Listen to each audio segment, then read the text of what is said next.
Estou bem? Desculpe, não vou anunciar nenhum resgate hoje. Bem-vindo. Isto é o Think Tank, Jorge Marrão, Presidente da Missão Crescimento, Joaquim Aguiar e Moamem, Camilo Lourenço. Moamem já percebeu, vamos continuar a falar de eleições francesas, que são este domingo, já o tira-temas, mas vamos falar também do que é que isto tudo quer dizer para a Europa. É muito simples. Imagine que tudo o que podia correr mal no Brexit e em França, e até em Itália, corre mesmo mal. O que é que acontece à Europa, às instituições europeias e, sobretudo, o que é que acontece a Portugal? Joaquim, o que é que acontece a Portugal? Bom, se eu estivesse a fazer um discurso político... Mas não estamos. Pois, mas existem. É verdade. Ia ser afirmativo, ia propor soluções, sobretudo aquelas que não pusessem em causa a minha base de apoio eleitoral. Uhum. Agora, se eu tenho que fazer análise das possibilidades, Sim. então o problema é tenho que analisar as situações extremas, porque se elas se verificarem, então todas as soluções políticas que forem apresentadas hoje deixam de ter sentido. Mas esse é que é o desafio de hoje, é que imaginemos que as soluções extremas acontecem mesmo. Exatamente, por isso é que há este desafio. Sim. Mas este desafio também existe por uma outra razão, é que as sociedades estão divididas. E divididas de tal modo que ainda hoje, na votação na Câmara dos Representantes nos Estados Unidos, onde o Partido Republicano tem uma grande maioria, a votação é uma diferença de 4 votos. 216 para 83, salvo erro. 217, 213. 217, sim. Ora bom, isto revela até que ponto as divisões nas sociedades estão a perturbar a decisão política. Até parece que a Câmara de Representantes viu o Think Tank de há 2 semanas, em que falávamos destas... Não, quer dizer, nós é que vimos o que era a Câmara dos Representantes nos Estados Unidos. E é assim porque, pela via da análise política, que é diferente do discurso político, Sim. pela via da análise política, nós temos a obrigação de analisar essas situações extremas. Ora, o ponto mais importante é que, na divisão das sociedades e nas situações extremas, o que está a acontecer hoje é que o campo de possibilidades está distorcido para os extremos. Sim. Isto é, o centro desapareceu. Sim, polarizou-se. Polarizou-se no sentido radical. Sim. Ora, se os extremos se verificarem, se tudo pode correr mal, o que é que sobra? Então destroem-se as plataformas onde as soluções são possíveis. Já voltamos aqui ao Joaquim. Antes de ir ao Jorge, deixe-me só pedir-lhe para, se tiver questões para colocar, se tiver sugestões para fazer ou comentários para fazer, olha, pode começar a fazê-lo. Nós, além dos 15 minutos, iremos fazer uma interrupção, vamos ordenar aqui as perguntas e depois voltamos a estar em direto. Jorge. Vamos ver, a linha divisória que o Joaquim fala, ou que divide as sociedades, também é nova, porque as linhas divisórias que haviam na sociedade eram de esquerda a direita e eram gradualismos à esquerda à direita. Exatamente. Hoje, a linha divisória é como alguém dizia, que a globalização hoje é entendida pelos países como uma conspiração contra as nações. Particularmente nos 2 extremos, tanto a extrema-esquerda como a extrema-direita. Portanto, essa conspiração que a globalização. E o que é que tem estado a suceder? O que tem estado a suceder é que a democracia está a ser acusada de não conseguir resolver o problema da globalização e, portanto, percebe-se o que está a passar. Se nós acompanharmos o que foi feito, o que os políticos diziam, os que estavam a favor da saída da Grã-Bretanha da Europa, o que é que estávamos a falar? Estamos a falar sempre no mesmo problema. Qual era o problema? O problema tinha a ver com a imigração, tinha a ver com a liberdade. Um amigo meu holandês, perguntei-lhe como é que ele estava a ler essa situação. E ele disse uma coisa interessante. Disse, eu vou querer continuar a pagar pelo projeto europeu, porque o projeto europeu, as pessoas já se esqueceram, é um projeto de paz. A Europa tem paz há várias décadas porque decidiu fazer a Comunidade Económica Europeia. As decisões passaram a ser tomadas em conjunto. As decisões passaram a ser tomadas em conjunto. E sendo um projeto de paz, ele agora quer se tornar num quê? Ele tem que se tornar um projeto político federal. O país mais federal, provavelmente, da União Europeia é a Alemanha. A Alemanha, aliás, República Federal. O melhor exemplo de federalismo na Europa, que funciona. Pronto. Naturalmente. Os ingleses foram num sentido... Desculpa, estava aqui a ouvir também. Os ingleses foram num sentido diferente. Os ingleses querem voltar a ser uma grande nação, mas eles nunca foram uma grande nação. Eles foram um grande império. E quando perderam o império, integraram-se na escala europeia. Aliás, o Joaquim está sempre a falar. Essa integração na escala europeia é fantástica, porque o que é que lhes deu? Deu aquilo que eles tinham perdido, que é o império. Conseguiu-se montar, na situação política inglesa, uma coisa estranhíssima, que é voltar a ser uma nação quando é uma ilha. Uma ilha que ainda tem perspectiva imperial. Portanto, isso vai ser o grande trauma. Jorge, mas os ingleses não estão desfasados no tempo, porque o Joaquim costuma dizer que o império dos países europeus é a própria Europa, porque o outro já está perdido. Claro, é? Mas o português, o inglês, o alemão, o belga, está perdido já. Camilo, um historiador inglês dizia: o que é o Brexit? O Brexit é um divórcio com 27 ex-mulheres. Não vai correr bem, porque todas vão reclamar sobre este divórcio. E se nós começarmos a ouvir as últimas notícias, são fantásticas, porque já são os europeus a fazerem a fuga de informação e a criarem uma situação. Eu estive a ler a imprensa britânica está a ir no caminho que é melhor não haver acordo. Pois. E então o que é não haver acordo para eles? Haver acordo significa que a Grã-Bretanha vai se aproximar dos Estados Unidos, da China, da Índia, e vai apelar à Organização do Comércio Mundial, dizendo que vocês não podem, no fundo, fechar o comércio.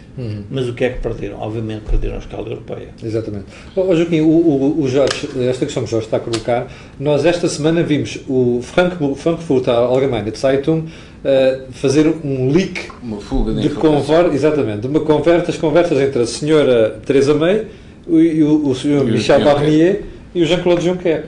Isto é intencional para criar fricção no meio deste processo? Não, todas as situações de crise política passam por esses jogos de comunicação. E, portanto, cada um faz as fugas que parece que são convenientes e depois isso também provoca as defesas do outro lado. Não esqueçamos que no dia 8 de junho há eleições em Inglaterra e isso... aliás, a própria Theresa May começou por dizer que a União Europeia quer interferir nas eleições britânicas. Ora bom, o que nos leva a uma outra questão, que é, de um lado, a União Europeia, do outro lado, Estados Nacionais, não. De um lado, integração, do outro lado, soberania. Porque quando se fala no retorno... Mas não vai dar ao mesmo, Joaquim? O soberania... Não é o mesmo, porque quando se fala o retorno ao Estado Nacional, vem o tema soberania, que é dentro do Estado Nacional não há nenhum poder superior ao do Estado. É verdade. Ora, este modelo de organização das sociedades resultou da resolução das guerras religiosas na Europa, que eram guerras plurinacionais. E foi a secularização do poder? E há uma negociação e uma convenção que vai dar a Organização de Westfália, que é cada Estado Nacional tem plena autonomia religiosa, isto é, tem a sua religião nacional. Ora bom, isto era século XVIII para século XIX. Hoje nós estamos num campo completamente diferente. E passámos 2 guerras mundiais. Entretanto. 2 guerras mundiais disputadas justamente para definir um poder imperial na Europa. Ora, hoje, quando a Europa de população envelhecida e de população traumatizada com imigração de culturas muito diferentes do que é a cultura europeia, quer voltar às soberanias nacionais, está a voltar para o problema e jamais encontrará a solução. Porque as soberanias nacionais não têm escala para poder combater o islamismo, o envelhecimento da população local. Sim. E não esqueçamos que nos Estados Unidos a população branca originária, isto é, cristã, já é White minoritária. Anglo-Saxon Protestant. Já é minoritária. Mas eu queria desafiar o Joaquim aqui num ponto que é... a verdade é que foi o centro que criou estes extremos. Ou seja, os extremos... Mas criou como? Essa é uma pergunta interessante. Aliás, já aqui uma pessoa que ainda há pouco colocou uma... Porquê é que foi o centro que criou os extremos? Porque o projeto europeu é um projeto, obviamente, para no fundo, manter a paz na Europa. Temos que nos lembrar disso. Foi um projeto económico do ponto de vista de liberdade, circulação de pessoas, bens, capitais, serviços, bem. E reparem que foi a Alemanha, com toma a decisão sobre as políticas migratórias, que no fundo alterou o jogo com o Reino Unido. Porque o que o Reino Unido veio reclamar foi que a liberdade de circulação não poderia ser a que a Alemanha estava com a aceitação dos refugiados. Deixa-me só... Meus amigos, já estou aqui cheio de perguntas já. Não sei para onde é que é de começar, mas vamos ter que esperar mais um bocadinho, que depois, como disse há bocado, aos 15 minutos fazemos um pequeno intervalo, depois vamos ordenar aqui as perguntas que as senhoras vão responder. Mas eu queria desafiar o Joaquim a esta questão, porque é que o centro criou os extremos, porque nós assistimos em Portugal para a situação concreta portuguesa, e que nós todos sabemos que somos temos a maior cota de responsabilidade na situação a que chegamos, e assistimos aos políticos a sempre atribuírem a culpa à Europa. Os políticos do centro que estiveram no poder e que de alguma forma mantiveram o status quo. Portanto, há aqui Mas achas que é só isso, Jorge, ou o facto de o centro não ter tido a coragem de fazer as reformas dolorosas que a economia precisava? Uma das coisas que me afligiu nestes últimos tempos foi essa fuga de informação, quando o Sr. Juncker, de forma irónica diz que, bom, isto entrar na Europa e sair da Europa não é como um FII para ser sócio de um clube de golfe.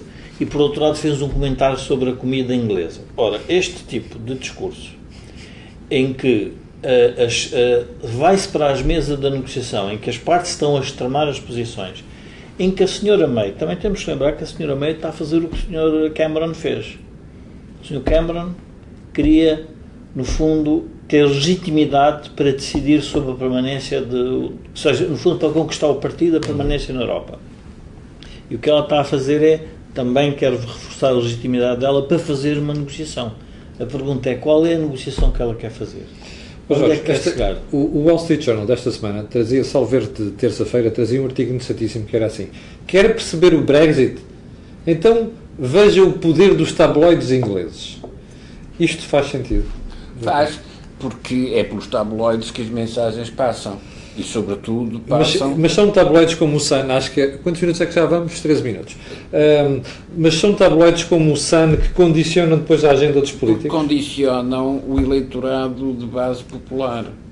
Porque o eleitorado de base popular é o que sente que não tem nada a ganhar com a globalização, porque a globalização é para os competitivos, para os grandes quadros. Ainda ontem vimos isto no debate em França, entre uma senhora que é antissemita... E que estava a falar para o seu eleitorado cativo, naquele que... Mas antes de ser outra coisa qualquer, o que ela ontem mostrou é que é antissemita. Claramente antissemita. Perante um jovem que, de facto, aparece a enfrentar séculos da política europeia e consegue, apesar de tudo, aguentar-se.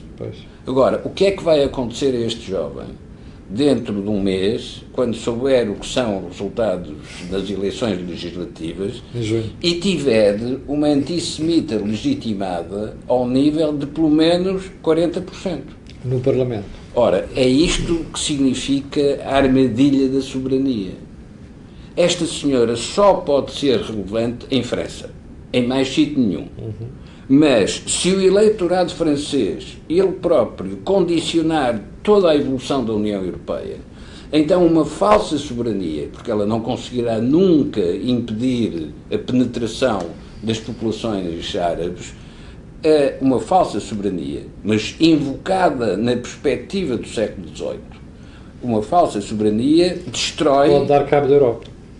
Mas ao dar cabo da Europa destrói o instrumento que podia proteger a sociedade francesa. Mas o tema da soberania, se nós vamos pôr a soberania política ou a soberania económica, porque hoje, quando nós olhamos para o mundo, estamos a falar em combate de moedas. É verdade. Se quiser, são dólar versus euro versus versus futuramente o renminbi ou coisa parecida. Pronto, é o que nós estamos a falar. São regiões económicas que vão, de alguma forma, elas próprias, funcionar dentro de um ambiente monetário em que as guerras que havia cambiais, que eram entre nações, passaram a ser entre regiões. E entre blocos. Portanto, a ideia que o Joaquim estava a referir, que é, no final do dia, nós vamos ter que discutir mesmo a questão da federação. Porque começa a ficar óbvio que é preciso que a federação perceba que tem que ser uma federação de vontades em que não pode haver também um certo alinhamento, se quisermos, dos poderes económicos. Sim, porque... isto leva-me à última questão, e eu pedi ao Joaquim uma resposta muito rápida para ir para intervalo, que é, Joaquim, o Banco Central Europeu vai aguentar isto enquanto não se faz esta federação financeira? O problema das bicicletas que só têm uma roda é que obrigam o ciclista a um esforço de equilíbrio superior a uma bicicleta que tem duas. Que é o que está a acontecer. E, sobretudo, muito superior a uma bicicleta que tem 4 rodas. Porque numa bicicleta com 4 rodas nós podemos fazer curvas arriscadíssimas. Com 2 rodas já temos que pensar um bocado. Com uma roda só. É quase impossível. Só mesmo um ciclista muito experimentado. Um Super Mario. Um treinado. Ora bem, nós vamos para um brevíssimo intervalo enquanto eu vou ordenar aqui as perguntas que você está a colocar. Pode colocar mais, até já.